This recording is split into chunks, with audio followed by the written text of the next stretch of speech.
Good evening, and a very warm welcome to this Aspen India session with two very eminent personalities, Dr. Subramanian and Mr. Mahapatra. At the onset, let me brief you about Aspen India.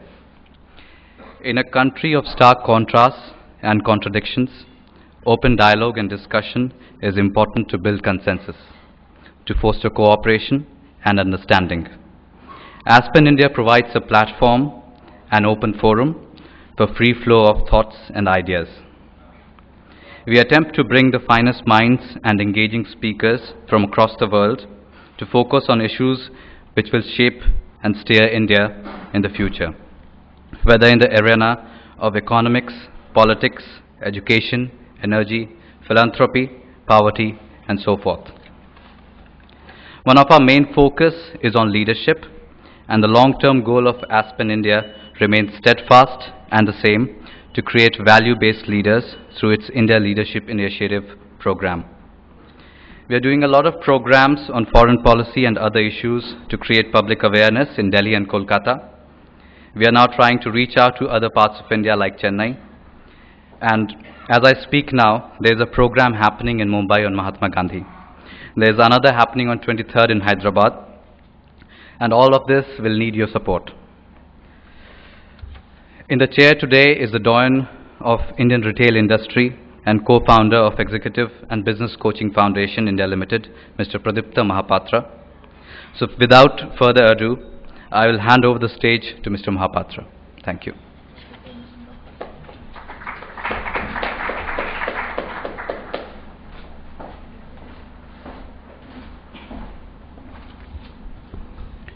Good evening, ladies and gentlemen. Good evening, Dr. Subramanian.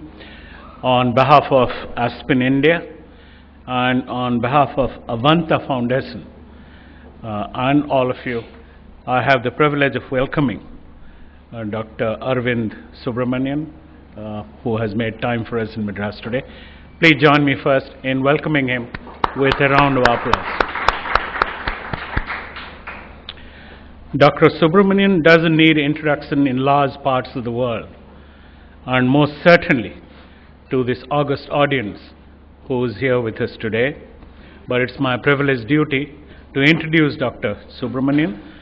Dr. Arvind Subramanian is a senior fellow jointly at the Peterson Institute for International Economics and the Center for Global Development. He was assistant director in the research department of the International Monetary Fund. He served at GATT during the Uruguay rounds of trade negotiations and taught at Harvard University's Kennedy School for Government and at Johns Hopkins University's School for Advanced International Studies. He advises the Indian government in different capacities, including as a member of Finance Minister's Expert Group on G20. He is author of Eclipse, Living in Shadows of China's Economic Dominance, for which we are primarily here for the first time to get to hear the author's views on his book, India's Turn, Understanding the Economic Transformation, and Efficiency, Equity, and Legitimacy, the Multilateral Trading Systems at the Millennium. He received his MPhil and PhD from University of Oxford, UK. Dr. Subramanian has been selected amongst the top 100 global thinkers by the Foreign Policy magazine, ALOS. In the latest anniversary issue of India Today, he has also been selected as one of the top 30 Indian intellectuals with international influence, named as Masters of the Mind. Thank you. Of the last 35 years since India Today was first published, others on the list include Dr. Abdul Kalam, Amartya Sen, and Salman Rushdie. Without much ado, I'm going to request Dr. Subramanian to come in. Just one or two words, if you permit me. Starting off with a contrarian note, Dr. Subramanian is going to start off, of course, telling us that we may or may not know this, but China is already the largest economy in the world, overtaking US in real purchasing power terms. So for a long time, those of us who went to school to study economics were taught that the single largest measure of wealth is really per capita GDP, not necessarily at its own currency, but an internationally acceptable and most respectable currency, namely US dollars. So often, with the old pair of shoes, if we think and look at China, then we begin to be somewhat condescending towards China, saying, as we know, at around $5,000 per capita earnings of average Chinese, it is about 2/3 of an average Thai, about similar of an average Malaysian, slightly higher, 50% higher compared to the Indonesian, and okay, 3 times higher compared to India. We're a poor country after all. And of course, the way many in the world begin to look through the old pair of glasses like me is really to say, we know where US is at $48,000 per capita, and China's 5,000, 10 times higher. So even though we have an understanding of exponential growth and exponential decline, Professor, we kind of seem to dismiss it by saying, how long is this 2050 the real one? Are we going to live to see it? And so on. And that seemed to kind of elude in a contrarian way as to who the Chinese really are. But clearly we also recognize for the first time in the history of the industrial world, last couple of hundred years, while rich countries, as we have been referred to in the past, euphemistically, human resources rich countries were always seen as countries who are never going to make it economically. So we're seen as poor countries, but leaders came and told us we're human resources rich. But for the first time in 200 years, China showed us a way that this population, massive numbers, you can actually get them multiplied to the GDP and create a new economics in trillions of dollars. And that may, after all, be the true measure of how the world need to be looking at you. As a thought. And two interesting set of observations, if I may make. First, on a very personal note, which is, how much do we know about China, particularly in an intellectual way, in a numerate sort of a way, and a non-emotional way. Emotionally, we know China very well as Indians, actually. All of us have living memories of a few things. And I often wonder, Doctor, as to when was the last time that a book by a Chinese author in recent years, particularly in economics, industry, and business, was translated into any Indian language and published by an Indian publisher. I cannot remember any, actually, in recent memory or long memory. Out of a personal experience, I co-authored a book 2 years ago called Indian Global Powerhouses, launched around the world, published by Harvard. Now, within 15 days of book being published, a Chinese publisher actually requested the publisher to translate it into Chinese and distribute the book worldwide. Permission was instantly granted, of course, and they launched the book in what's called business Chinese. And lo and behold, we find, little over a year down the road, that the book in its Chinese edition has actually sold more copies than the book in English edition around the world. And we believe that one of the reasons it is so is because it talks about India's aspirations of going global and how many of the Indian players have actually done. As a question, and I would request Doctor to cover.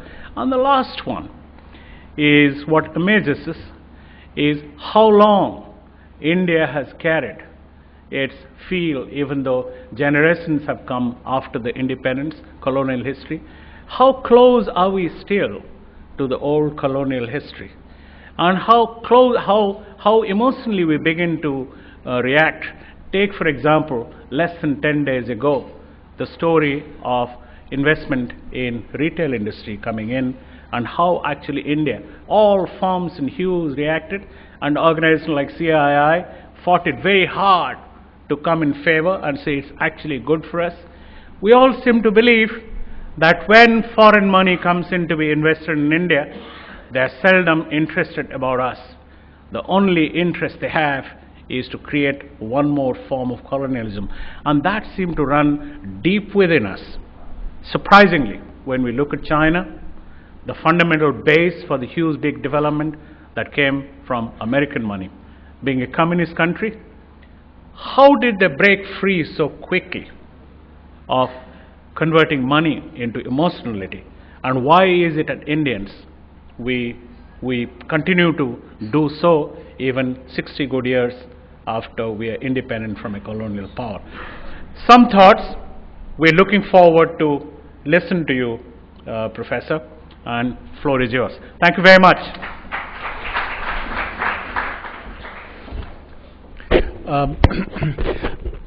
Let me begin by thanking Aspen India and Pradeep for organizing this event. It's a great pleasure to be here.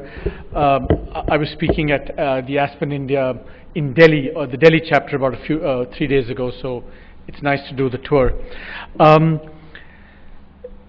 Let me begin by saying that, I obviously need no introduction to this audience because as friends of my mother, basically, so it would be surprising if I would need an introduction to this audience.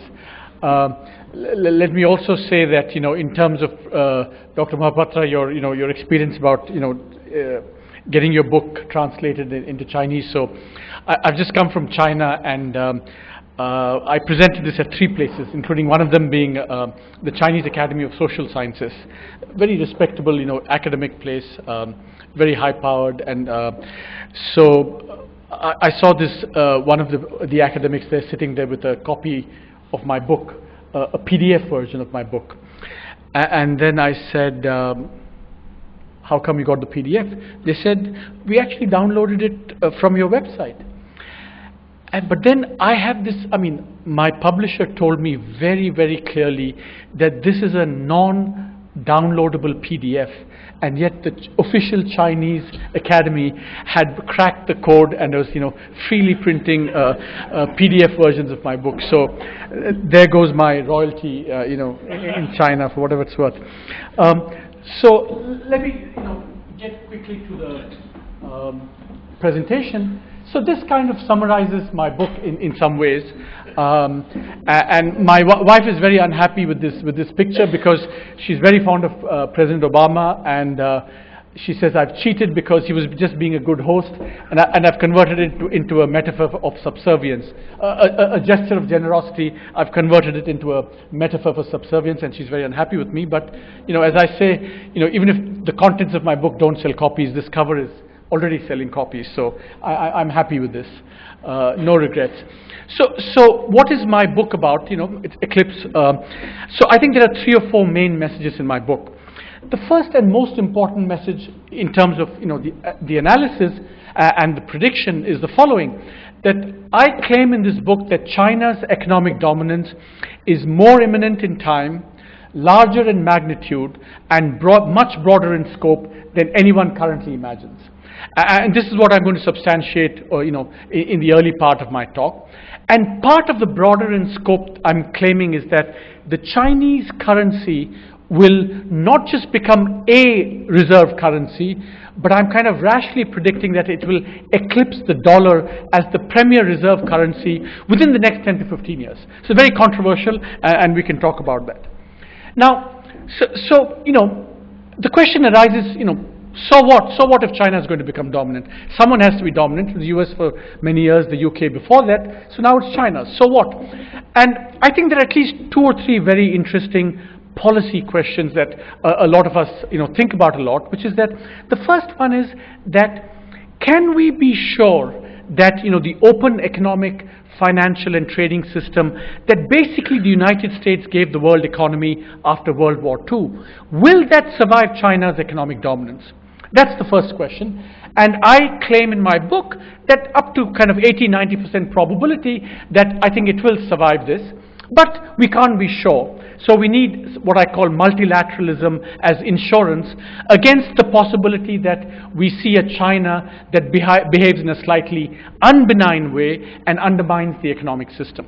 So that's my first kind of policy claim. And I'm going to talk a little bit about what India needs to do to contribute to this insurance. My second claim, a policy claim, is a very controversial one. What I'm saying in this book is that the way to ensure that this multilateralism will work is to create a stake for China in this multilateralism. And the way to do that, I claim, is not by containing China, not even by engaging China. I think even that's not enough. We need to actually empower China.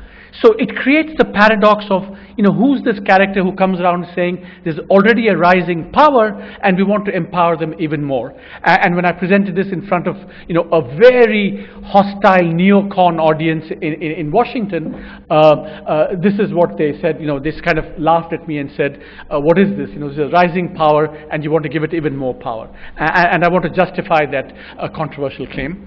And my last point, of course, concerns the US, is that I think the US is very vulnerable, or quite vulnerable, to the exercise of Chinese economic dominance over the next 5-10 years, in a way that the US itself exercised this dominance vis-a-vis all other countries in the world, but most starkly vis-a-vis the then fading superpower, the United Kingdom, around 1956. So these are the main messages, and hopefully we'll have time. Let me try and quickly run through it, and then much more interesting to get your reactions and your questions. So what is the main motivation? I live in Washington, D.C. I soak in the atmosphere, the zeitgeist of Washington. And I think part of the reason for writing the book is what I call the Central American conceit, expressed, I think, most eloquently by perhaps the most brilliant man in the world, Larry Summers, until recently chairman to President Obama. And when he left the White House, what he basically said was, yeah, we know there's a new kid on the block, but basically, we can see off the Chinese challenge like we saw off the Japanese challenge in the 1980s. And it's all a matter of us getting our act together. And if the US can get its act together, this is going to be Japan Redux. And that's why, predictions of America's decline are as old as the Republic.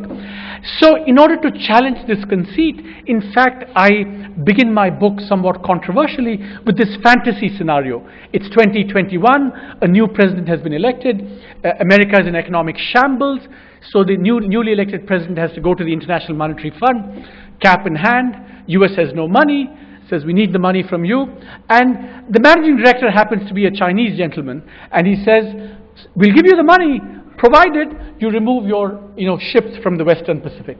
It's a bit like what the US did to the UK in 1956 after the Suez Crisis. Now, I'm not saying that this is a high probability scenario, but I think now it's within the realm of contemplation, at least, and I think it's kind of like a wake-up call to the United States. Now, what I do in this, in this book is I construct an index of dominance, trying to measure this in some way. And what I do is to say that, dominance depends upon GDP, trade, and how strong a country is financially. I then combine all of this and construct an index going back to 1870, because I want to kind of track the history of economic dominance. We have a sample size of 2. The US as a superpower and the UK as a superpower before that. So I want to be able to see that my measure broadly, tracks that history of dominance. And then I project this going forward. And all I need for my projections, I say that the US is going to grow over the next 20 years at about 2.5%, and that China is going to grow at about 6.5 to 7%. Now, the economists, when they reviewed my book, they said, my conclusions are radical, but my assumptions are reasonably conservative. I am not rigging these numbers in my favor to say, China is going to grow by 10% as it has over the last 30 years. I am claiming that China will slow down considerably. I mean, for a number of reasons. The politics is a bit up in the air. They have a demographic problem. They're an aging society. And it's a highly distorted economy. So all these are going to create challenges. That is going to lower the growth rate considerably. So it's a fairly conservative forecast about China. And I claim that, And these numbers are kind of central to my projection, so I want to make sure that I'm not rigging these numbers in my favor. So when I do this and construct this index, I get this kind of chart, which essentially it says it tracks, at every point in time, which were the three largest superpowers, or three largest powers. And you can see that in 1870, I kind of, UK at the height of empire, it tracks this. After World War II, you have Pax Americana, 1950, 1970, US is dominant. And my claim about the imminence quantitatively is, look at 2010, China and the US are already, neck and neck. So that's my first claim, that this is more imminent. And I'll give you some examples of, why I think it's happening already. And then the second claim I make is that it's much greater in magnitude than anyone currently imagines. So when I project this forward to 2030, you see that China, the gap between China and its nearest competitor is very similar to the UK in 1870 and not that far away from, the US under Pax Americana. So the way I describe this chart is to say to my American colleagues that in 15 to 20 years' time, we are not looking at G20, we are not looking even at G7, we are not even looking at a G2. We are looking at a G1, and unfortunately that one is not you, the United States of America. And this really sends the chill down the spines of the Americans. And actually, this is not rocket science that produces this. It's very simple, it's a combination of the fact that China has economic heft, that it's, it has 4 times the population. And it's becoming richer. It's becoming richer, and therefore it's converging towards. And so you put that together, it has very big GDP. And then because it's growing very rapidly, it also has a lot of trade. And then it's, it controls the finance spigots of the world because it's a creditor. The US is a debtor. You combine these two, and it's no surprise that you get this kind of G1 metaphor for 2030. Now, as I said, there's a kind of broader in scope point. I think the renminbi is going to eclipse the dollar. So after I published the book and I wrote a couple of articles, we had this online debate on The Economist between me and some hedge fund manager, very big hedge fund manager in Singapore. Online debate, me defending the Oxford style, me defending the proposition that within 10 years the renminbi is going to overtake the dollar, and this man, and we had online comments, and they have a vote at the end. Do you believe Mr. Subramanian or do you believe Stephen Jen? And I lost comprehensively. 75% of the people said no way that the renminbi will eclipse the dollar. But I actually, and I've come back from China even more reinforced in my conclusions that this is likely to happen. Not certain, of course, likely to happen. Of course, it depends upon. I call this rise conditionally imminent. Imminent because I think the economic heft of China, especially if you look back to history, strongly suggests that this is going to happen, but it is conditional. China will have to do a lot of things in terms of reforming its economy, and so the central kind of area of dispute between me and my opponents is whether or not these changes in the Chinese economy will happen over the next 10 to 15 years. Now, so when I present this, I kind of get pushed back, and I want to make a couple of things clear. So what kind of superpower do we think China is going to be? And I call, when Martin Wolf of The Economist, he was the discussant when my book was launched in Washington, D.C., and he calls China a premature superpower. And my kind of response is that it's not going to be so much premature as a precocious superpower. And in the following sense, that over the next 20 years, China is not going to be amongst the richest economies in the world. So it is going to be very unlike its ancestors or its antecedents to superpower status, the US and the UK. When the US and UK were superpowers, they were also amongst the richest in the world. China is not going to be that. China's standard of living is going to be about half that of the US in the next 20 years. And that's going to have some implications for the kind of power that China will wield relative to the power that the US has wielded. And so it's also going to contribute to some friction because of that. The other thing, of course, is that, what kind of dominance will China exercise? And I distinguish two kinds of dominance. I think one kind of dominance that a superpower exerts because of what's called soft power, what Joe and I call soft power. Not by, kind of muscling the other guy to do what you want, or muscling the other guy to prevent him from, in turn, muscling you. But the soft power means that because the US has been a democracy, because it stood for universal values, because it's been a technological leader, it naturally inspires followership. The leadership that comes by naturally inspiring followership, the US had. China will not have that. China over the next 20 years is not going to be a technological leader, it's not going to be a democracy, it's not going to be an open society.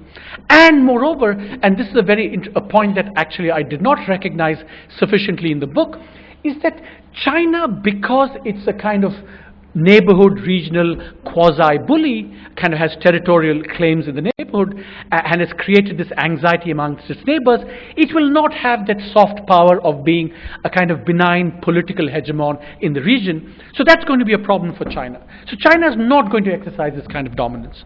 However, I do claim that China will exercise the kind of hard power dominance, the ability to use its cash, its markets, its resources to get what it wants, and to prevent others from, getting China to do what China doesn't want it to do.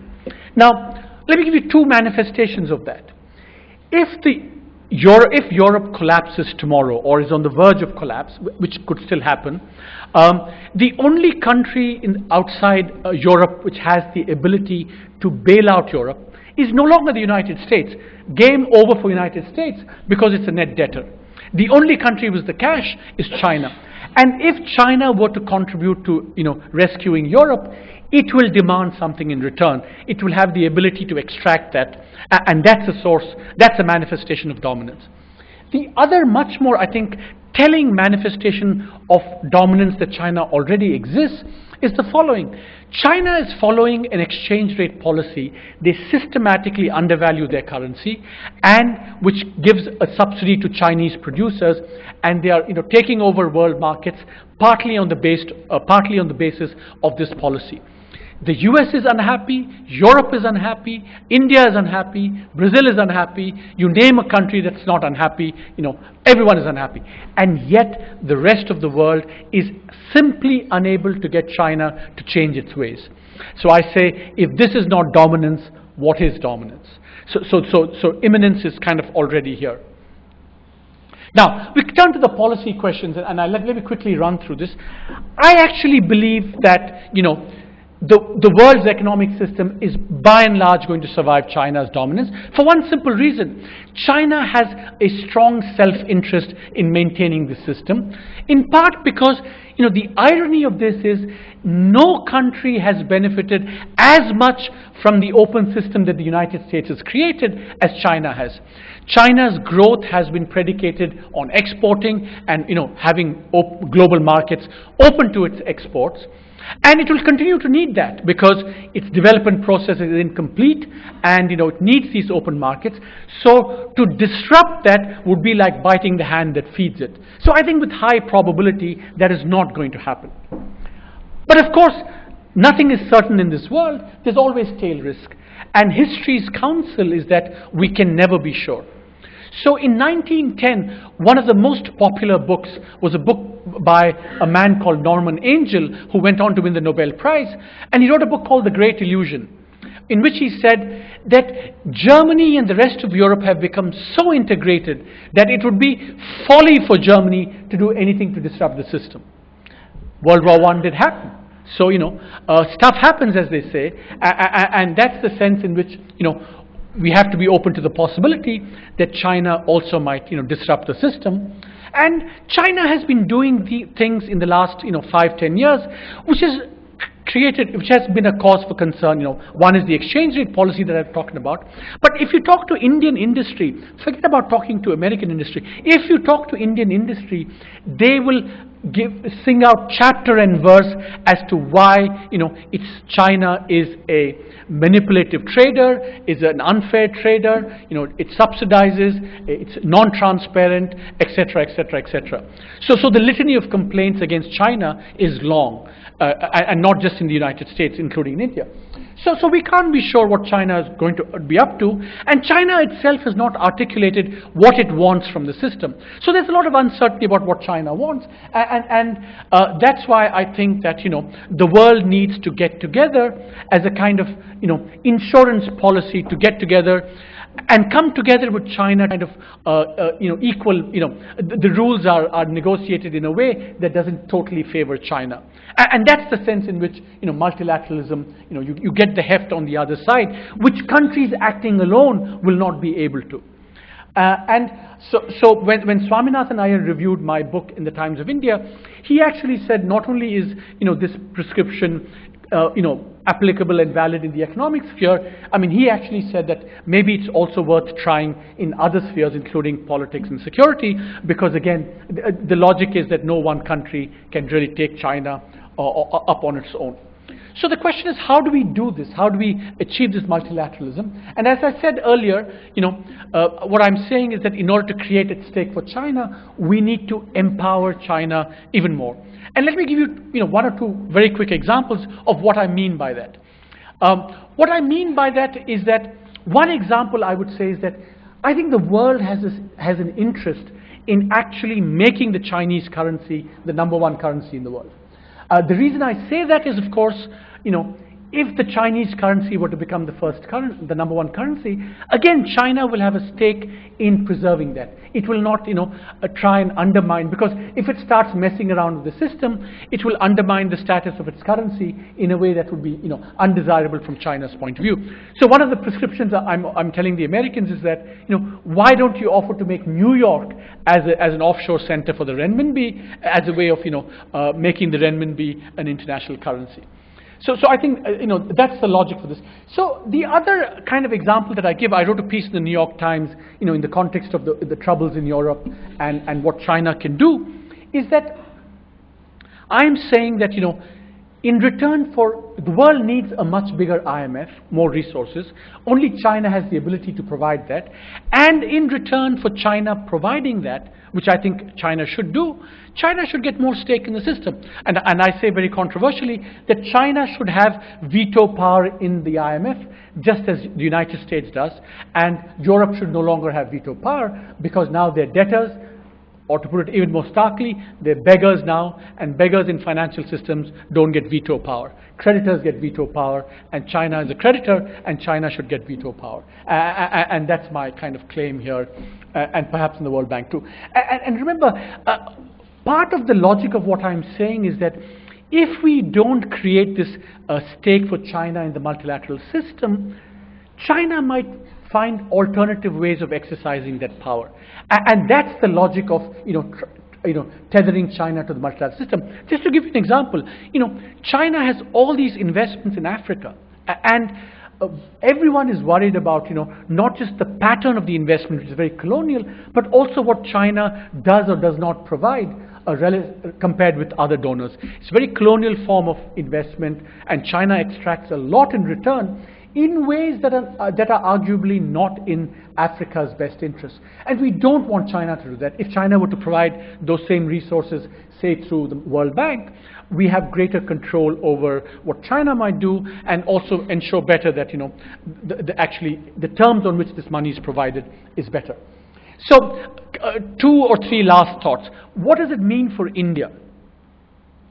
I think, recently the RBI, I think the Ambanis wanted to raise money in renminbi because they have these power relations with China, and the RBI very wisely said you can go ahead and raise this money in yuan. In a sense, so it's consistent with what I'm saying about giving more power to China and internationalizing the currency.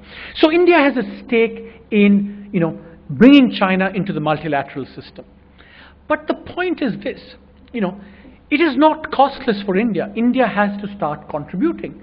if you want. I had the kind of honor and privilege of briefing President Obama before his trip to India. So one of the things I said was, you have a problem with China on the currency. India has a similar problem. Indian industry is as much affected by the Chinese currency. So I said, India has a stake in actually supporting you and coming together with you in jointly discussing with China about China's exchange rate policy. So his question to me was, well, why don't they do that? And here's the puzzle, I think, or here's, I think, the problem with the Indian mindset. The problem with the Indian mindset is the following. India either wants to be the queen bee in any negotiation, or it says, we don't contribute. Now, the point about multilateralism is you have to recognize that you matter, but you don't matter too much. And, so you kind of have to be a kind of, I say you have to be a humble drone rather than the queen bee. You have to be a humble drone because without the participation of countries like India, the US cannot get it done on its own. That's the sign of Chinese economic dominance. The US cannot do it alone, and India cannot sit back and rely on the US to get what it wants, because the US can't. Equally, and so India has to contribute, which means that India has to come up and say, well, the Chinese currency is a problem, and therefore we'll negotiate. But India is not willing to do that because, it doesn't want to, be seen as overtly aligned with the US. And then, as they say, we have a neighborhood, the neighborhood is very big, we have to look after our neighborhood concerns. And this reminds me, Bismarck famously said about the United States that it has, weak neighbors on two sides and fish on the other two sides. And in India, unfortunately, does not have that luxury. We don't have fish, but we have China on one side. So we do have this, problem of how you deal with China and how we kind of express our concerns multilaterally. But I think there is a strong policy message for India, which is that we can no longer afford either to rely on the others and not contribute and sit back, and having to pay the price of coming together in this multilateralism. We're not there yet. We may not even get there, but I think that's what we need to do if you want this strategy of getting China into the multilateral system. Last slide. So I don't know whether you know what happened, just a detour into history. In 1956, Britain, France, and Israel invaded the Suez Canal zone. Nasser did all kinds of things. But bottom line is that the UK pound came under attack, sterling came under attack, and the UK desperately needed money. So they said, we'll turn to our old friend, the United States, the kind of neighborhood ally, friends across the pond kind of thing. And the US said, sorry, not only will we not give you any money, we will not allow you to borrow your own money from the IMF, because we have the veto power to ensure that unless you unconditionally withdraw from the Suez zone, you don't even get your own money at the IMF. The UK had no option, and it had to do that.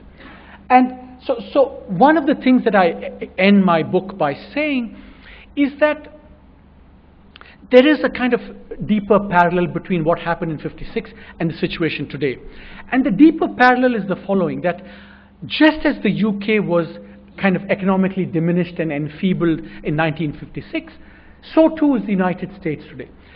The United States is enfeebled, not just, all of you read about the fiscal problem. I think that's one problem, that's a problem. It has, very poor growth prospects going forward. But I think it also has a deeper middle class problem. The average Joe in the US has not seen his fortunes rise for almost 30 years now. Income distribution is worsening, mobility has declined. So there's really, the US today is not, a little bit like the UK in 1956. And on top of that, the parallel with 1956 is that a credible competitor to superpower status has emerged. And I keep telling my American friends that this superpower is, by 2030 is going to be 50% larger than you in terms of the size of the economy, a 50% larger trader than you, is going to still control the finance spigots of the world, because it's going to be a creditor, it's going to be a borrower, and it may also end up issuing the world's most important currency. So this combination of this credible superpower and the combination of your internal economic weakness, I say, is, my friends, you're in for trouble. So let me end by actually reading the last paragraph in my book, with your indulgence, which is what I did in Delhi as well. So you remember I began this book with a fantasy scenario of the U.S. Going to cap in hand, begging bowl in hand, going to the IMF for money. So that's the opening scenario, and this is how the book ends.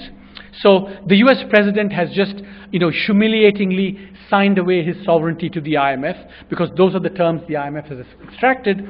And so I say, on that February morning in 2021, after signing the agreement with the IMF, the President of the United States makes his way through the bracing cold air toward the cavalcade of black Lincolns that will carry him and his entourage back to the White House. As he steps into his limousine, the bells of the National Cathedral erupt in somber splendor. Self-aware and history-honed, this is the 2021 president, not unlike his once removed predecessor, Barack Obama, which means I think he'll win the next election, the president is reminded of the funeral procession of King Edward VII over a century ago, as described by Barbara Tuchman. She has a great book called The Guns of August about World War I. And this is what she says in that book, which I kind of suggest apply to the 2021 humiliated president. The muffled tongue of Big Ben told 9 by the clock as the cortege left the palace, but on history's clock it was sunset, and the sun of the old world was setting in a dying blaze of splendor never to be seen again. Thank you.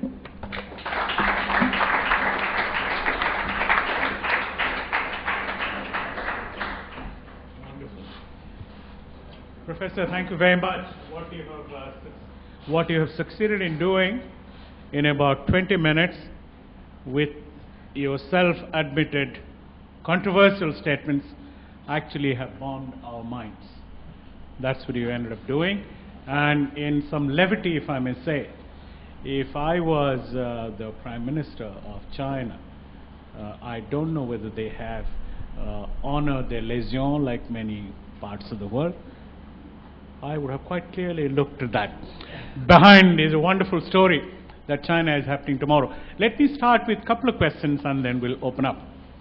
First one, renminbi versus dollars.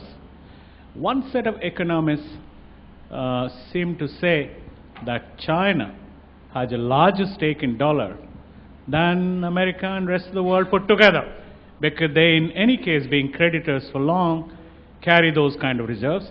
And it is every now and then you keep hearing about a telephone conversation between powers that be in China that they pull up America by saying, you have no business to let dollar slide the way you have. So what's your take on that? That's first question. So therefore, why do we need a second renminbi to be coming in? Second one is, I have this, what I thought, very unfortunate privilege, but we have Mr. Subha here, who confirms for similar things by other Indian companies. So I headed an IT company. We went first time and set up a business in joint venture, as was considered to be fashionable in China, and it lasted for 2 years. And we had to put more money for the joint ventures to be recapitalized, and eventually decided that's not good enough. The joint venture partner said, put another just $500,000 and we'll close the company, which is what we did. Second time, we thought we turned lucky. This was in Guangdong. We went to then Shenzhen, and new partner, influential fellow, took us for dinner with the mayor of the city and so on and so forth. And in 2 years' time, we closed exactly that way, putting some more money for closing of the business. Third time, we said, we're not going to trust the Chinese. We're now going to go to Shanghai, and that one zone in the eastern part is permitting 100% investment in IT. And we went a year and a half ago. And we're now beginning to realize, I wish we didn't go to China for an adventure, till our much wide Chinese friends from Hong Kong told us the wisdom. The wisdom seemed to be, why don't you look at the past? Look at the Americans. The rule is the old Gladwell 10,000-hour rule. Here the rule is, have you traveled into China 1,000 times and paid your price for it? If you haven't grown up to do business in China. What's your thought given this widely held belief for Indian business fraternity to go to China? How do we get engaged, let alone empowered? Yeah, thank you. Those are two great questions, and let me take them in turn. So it's absolutely true that China has a big stake in the dollar, not least because China has $3.3 trillion of reserves, of which 70% are in dollars.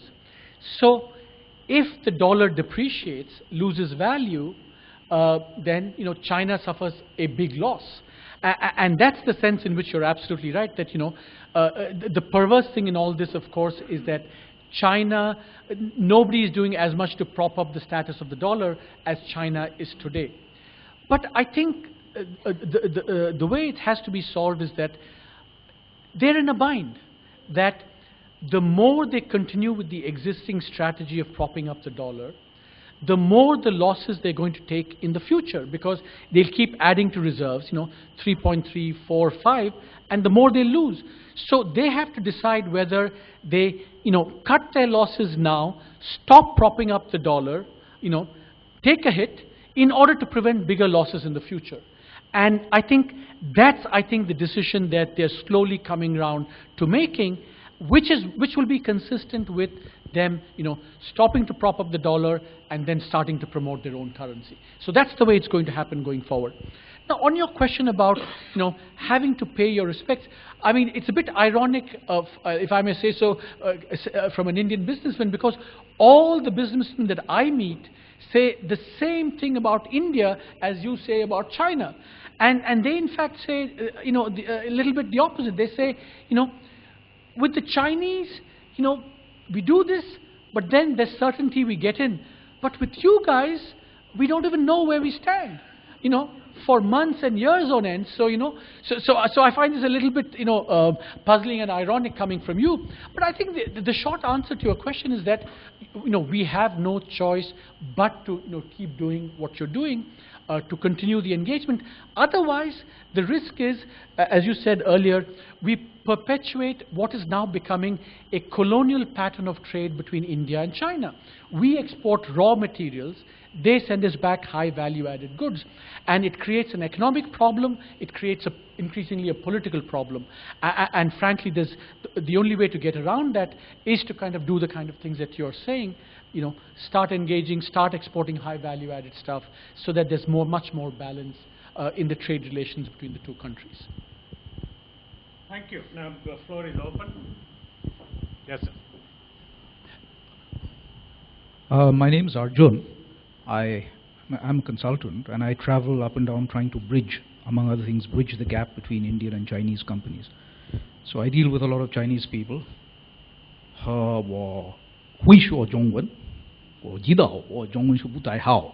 But I do speak the lingo. Okay. One of the small things, my observation I may make to Mr. Mohapatra is that I found that if you do speak the language, it helps a lot. Okay, it becomes very difficult to understand what's going on if you don't. It's a bit of a fallacy to understand or to expect. I think it's a problem even if they speak Chinese. I understand. I'm not disputing that. I haven't yet managed to broker a single deal in that direction. All the deals I've brokered have been this way: Chinese companies coming and setting up shop in India. Okay. Now, you have, I think, very covered extremely well the economic perspective from the point of view of, say, a government in the United States or a government in India which is democratic and has a time span of about 5 years.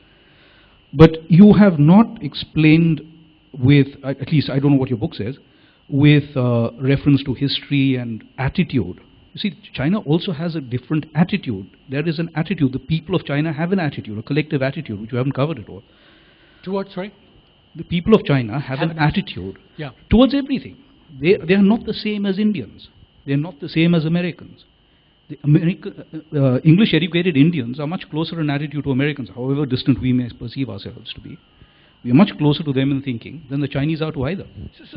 Explain, what does it mean in terms of... I'll just come to it. Now, they have, I've noticed, and I'm talking about people from the age of 70 down to the age of 17 in China, and it's more pronounced as you get younger.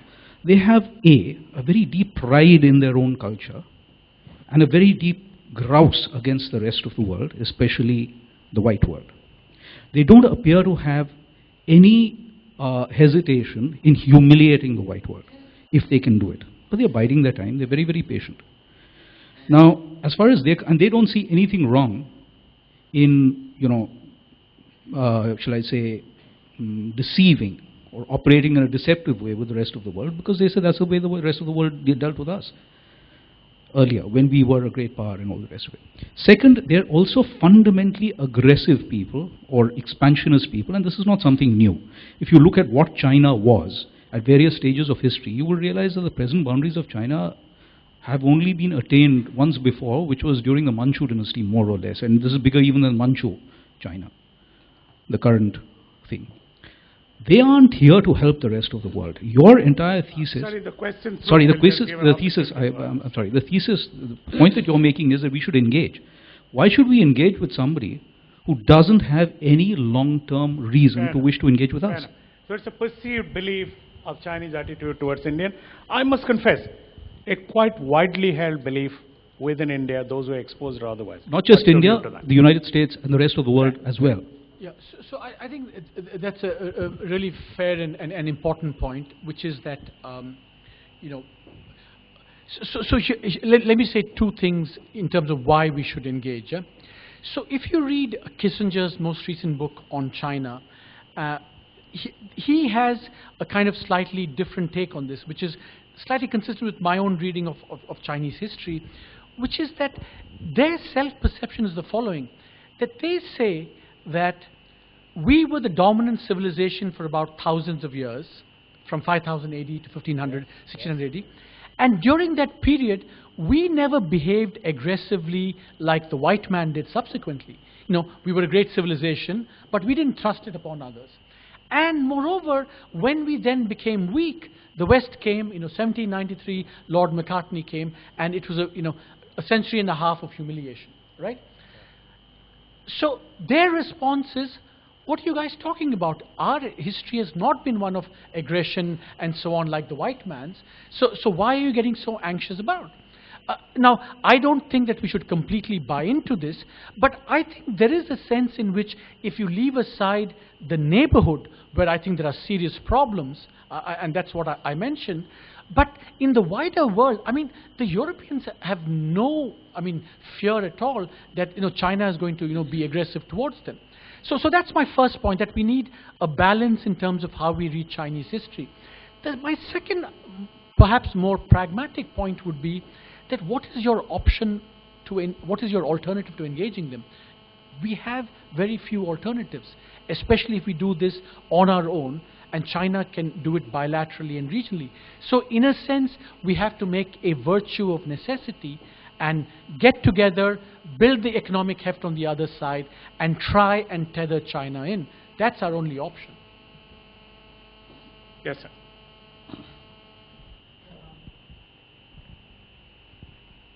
If you could keep it short question. Yeah, okay, thank you. My name is Ramesh. I had lived about 15 years in Indonesia, and particularly Indonesia, Philippines, Thailand, Chinese population is about 5 to 10%, but they own about 70% of the commerce. This dominance is really very much feared in those countries, okay, basically because they think it will give a backdoor entry, not only in terms of economic dominance, but culture and political, etc., etc. I think you have not covered that particular aspect. What is your take on that?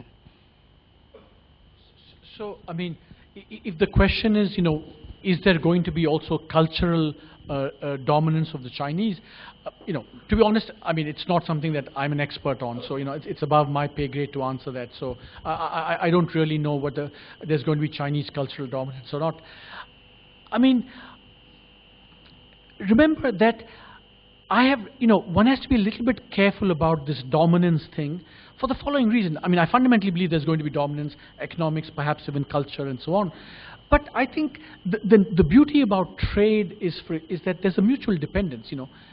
China needs the raw materials, the markets of other countries as much as it has the power to influence those things.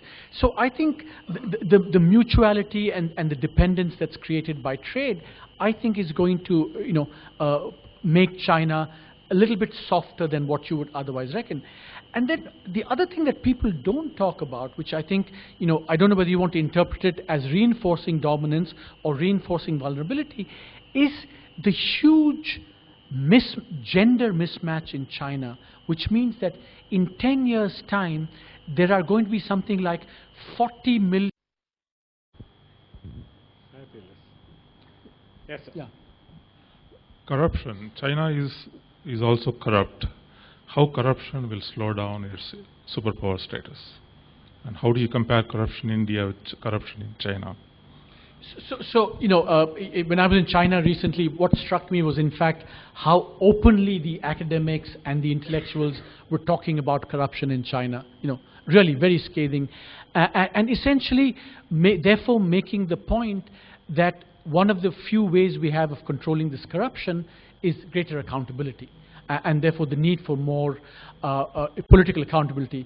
I felt like turning around and saying, we have a lot of accountability, but still a humongous amount of corruption. So don't be too woolly-eyed about accountability in terms of its ability to deliver that. And I think so. It's a big problem going forward, and I think it's also a problem because it's taking place, like in India, in the context of this great inequality of wealth and concentration of wealth in a few hands. And I think that's what's making people extremely worried in China. But my own view is that I think for two reasons, Chinese corruption, it's going to be a problem, is less of a problem than the Indian version. I think the Chinese version is going to be less of a problem because fundamentally they have a much stronger state and a greater ability to actually address this, even though it's not accountable. They can actually crack down in a way that India is out of control. The second thing is that I think one of the Nobel Prize winners called Mansur Olson, he has this great distinction that he draws between the roving bandit and the stationary bandit. They're both bandits, so there are costs. But a stationary bandit means, you pay a cost once and for all. It's a cost of doing business, and then you can get on and do this. The roving bandit creates a lot of uncertainty. You pay, you don't know it'll get done. You got to pay more. It's kind of the Jayalalitha versus the Karunanidhi kind of difference. One case you give a huge stash of money, but it's centralized and it's certain. And I think China is more in that kind of Jayalalitha or the old Jayalalitha mode, and therefore less taxing of underlying economic activity. Good evening. There was a question there, the lady there, yeah. Good evening. This is Karthik here.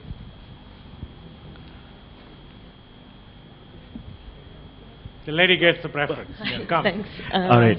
Yeah. I'm Nagar from Crisis Group. I have a very short but two-part question, so sorry about that. And I'd like to take the conversation a bit towards the political side of China. Sure. If you want to be really reductive and simplistic about it, you could say that the two sort of major concerns of the Chinese state are the survival of the Chinese Communist Party and territory, or territory unity and all of that.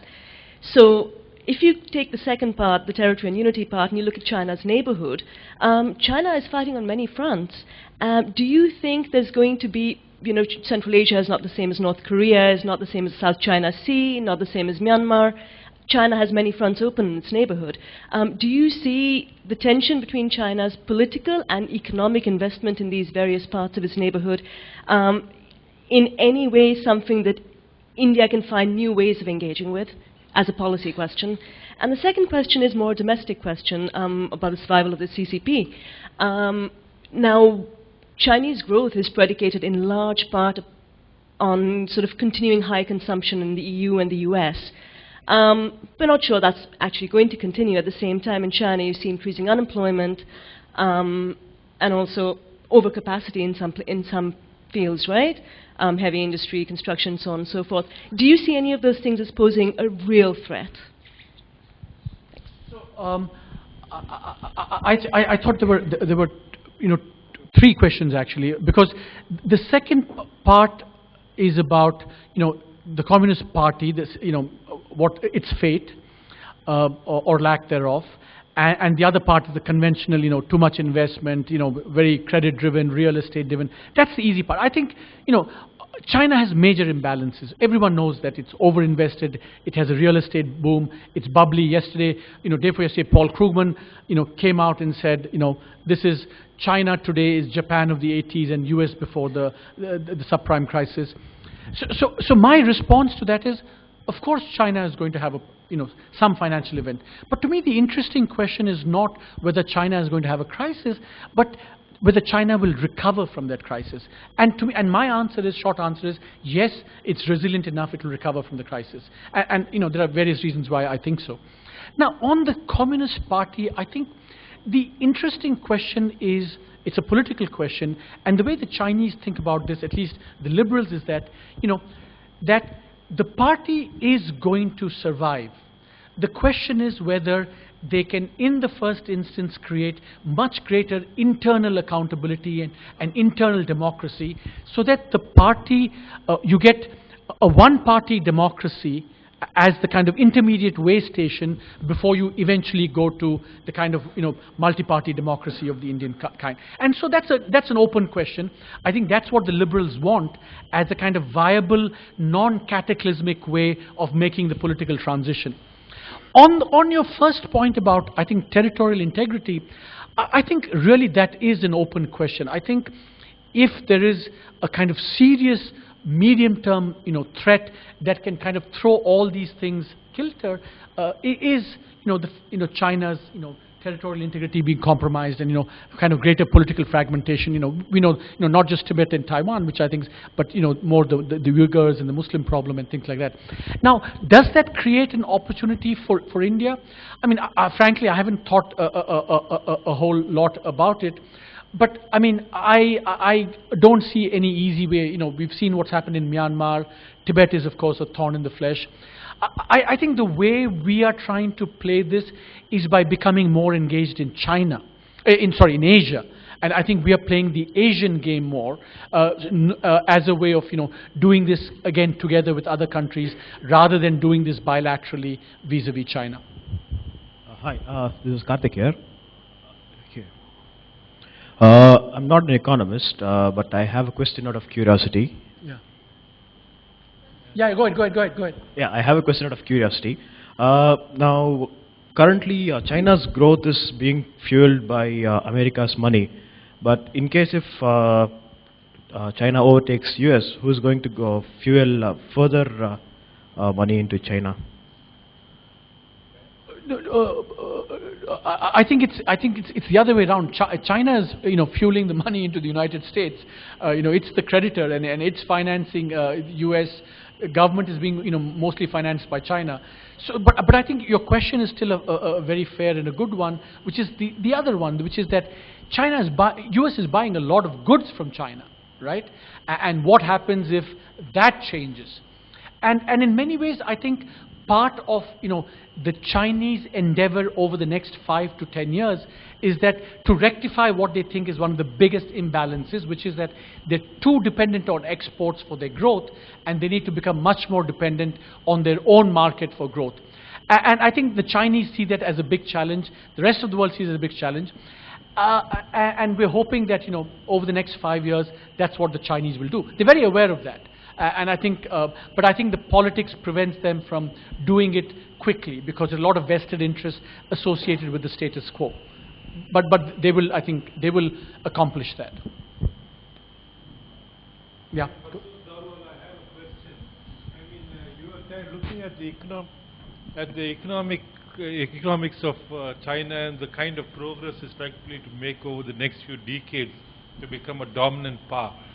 But if we look at their political system and the kind of totalitarian state which it is, no press freedom, no independent judiciary, I mean, we haven't seen these kind of regimes surviving at all, I mean, the Soviet Union collapsed, and whether it can really attain that potential. You just mentioned something about a wire media political solution, with a single party democracy and then move on to multi-party democracy. But transitions have never been so smooth ever. So do you see a danger of a collapse really due to maybe a mismatch in terms of incomes where this causes certain unrest which can topple the political system. Right. So I think that first, I mean, 3 or 4 points. One is that I think there's actually much more freedom and decentralization than I think outsiders give China credit for. I think, for example, I was there recently. Microblogging is a uniquely Chinese phenomenon. There are 200 million microbloggers in China. Of course, the dirty secret is that this microblogging is kind of censored, so it's not instantaneous. You know, you send a Twitter or a microblog anywhere else, it instantly goes. In China, there's kind of a, I would say, apparently a half-second or a 2-second lag between the sending and the receiving because of all the filters in between that the Chinese government has put in. But the point is that you can still microblog and you can still. So I think so. Now, the point that you make is a very valid one, that political transitions are totally, unpredictable. I see. So the way I think of this question is the following: is China going to, the political transition in China, is it going to be violent and cataclysmic as it's been in Chinese history? There have been 3 or 4 major episodes in China where it's been really violent. Or is it going to be like the transitions in other countries in East Asia, like Korea and Taiwan, to a lesser extent in Indonesia and Malaysia, where broadly, they've done the economic growth, and then the transition from autocracy or military dictatorships into some kind of multi-party democracy has been relatively smooth. Now, these processes are never going to be completely smooth. They're going to be bumpy. But the big question is whether it's going to be managed and relatively free of chaos, as in East Asia, or is it going to be uncontrolled, as in Chinese history itself. And I think the odds, I would say, are that, and of course these are just odds, these are not certainties, that it could be controlled and, in a way that other countries accomplished. But we can't be sure. Yeah. My brother Probably will take last 2. Yeah. My brother gets preference here. I have a question. The fact that the Chinese leadership today has more people who have traveled more and studied in US universities and European universities compared with the Chinese leadership of the 50s and 60s who never traveled abroad, is that likely to make a difference in that the transition will be much smoother? So I get to say that my brother's asked a really fantastic question, and I want to relate that to something that you said earlier on, which I think is really important. And I think that there is, I think something that we really underestimate is the effect that the exchange of people has had in molding Chinese consciousness. I think on the one hand there is a greater awareness of what they're missing out within China. But I think equally there's also a sense in which you get the impression that, basically the Chinese people want what all of us want. So the notion that, somehow China is going to be very different because there's something in their DNA which is, very different from someone else, I think I have less kind of sympathy for that view and more for the view that he expressed, that these exchanges lead to a kind of convergence in terms of what we fundamentally want. And to relate it to what you said, because when I was sitting next to this Hong Kong academic, and he said, this India-China relationship is really, unfortunately not as good as it should be. And he said the solution to that is very simple. Every year 10,000 students from China going to India, and from India going to China, and that's the way you crack this, going forward. Yeah. Last question. Yeah. Thanks. Wonderful topic. The question I had was, in your interactions with the political establishment, be it America or Europe or India, first of all, is there a sense of denial of the problem? And number 2, of the problem of the impending imminent dominance. Okay. And number 2 is just the way we're looking at how they're reacting to the current economic turmoil. political parties are fighting within the countries, right? The political establishment in America, the Congress had a big issue, Europe squabbled, India is squabbling. We are not even ready to face a short-term crisis in economy where political parties can come together. Is there an acknowledgement of the magnitude of the problem and how to deal with this? In contrast, on the Chinese side, decisions are faster, there is very clear. So what I'm trying to say is I think your theory is going to probably come true, not because of what China will do, is because of what the other people will not be able to build that multilateralism and build that insurance. So there are parts of your thing with which I agree and parts of which where I disagree when you agree with me. So let me say what I mean. Is that I think that firstly, even if the US and Europe get their act together, I think this is more China's to lose. So that's why I'm saying something even stronger than what you're saying. That is, you're absolutely right. There's political paralysis, etc., which makes the problem, which kind of tilts the odds even more against the US. But I'm claiming that even if they did, i.e., I'm challenging what Larry Summers said, that even if the US gets its act together, if China grows at about 6.5%, game is pretty much over. But I think you kind of little bit overstate the thing is that if there are all these problems of paralysis in the US, Europe, and India, there are also lots of problems within China as well.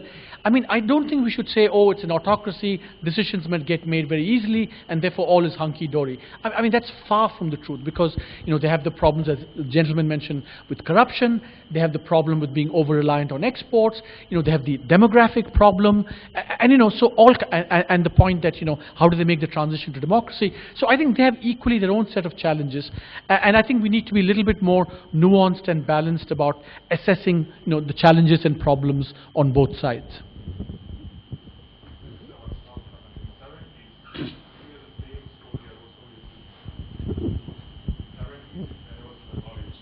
I used to hear the same thing you said about Soviet Union. Soviet Union is going to dominate, everything is organized, they are moving fast, the decision is fast. But then politics changed, it collapsed. So let me take the last question. I thought you were going to also add what Larry Summers said. We said that about China, about Russia, more like not in the 70s. I think it was more like the 50s and 60s. We said that about Russia, and then we said the same thing about Japan in the 80s. That Japan was going to take over. The fear. And if you recall, the whole what you just said about Russia, Khrushchev came to the United Nations, took off his shoes, and pounded the podium and said, "We will bury you." And he didn't mean it in a nuclear attack sense. He meant it in an economic sense. He genuinely thought. But of course, I think what was wrong with that is that we were totally wrong in understanding how economic growth happened. I think that was the big mistake then. So that was, but the Japanese challenge, I think, or when we did the Japan boosterism in the 80s, we made a different kind of mistake then. What we forgot was that Japan, which was already at the economic frontier, it was almost as rich as the United States, we projected a dynamism going forward for Japan that countries that at the economic frontier had never experienced. So the difference with China today is that China will have that dynamism that Japan never had for one very simple reason. It's what it's called, the advantage of backwardness, which Alexander Gerschenkron, the Harvard historian, said. If you are backward, the scope for growing faster is much greater because, labor is cheap, you don't have to innovate, so on and so forth. So the dynamism is still there for China. That's why I think even if it has a crisis, its standard of living is still 25%. Wages are still 25% of the US. Lots of scope for catch-up. Dr. Subramanian, if I just said thank you, I will really be falling hugely short in expressing our feelings.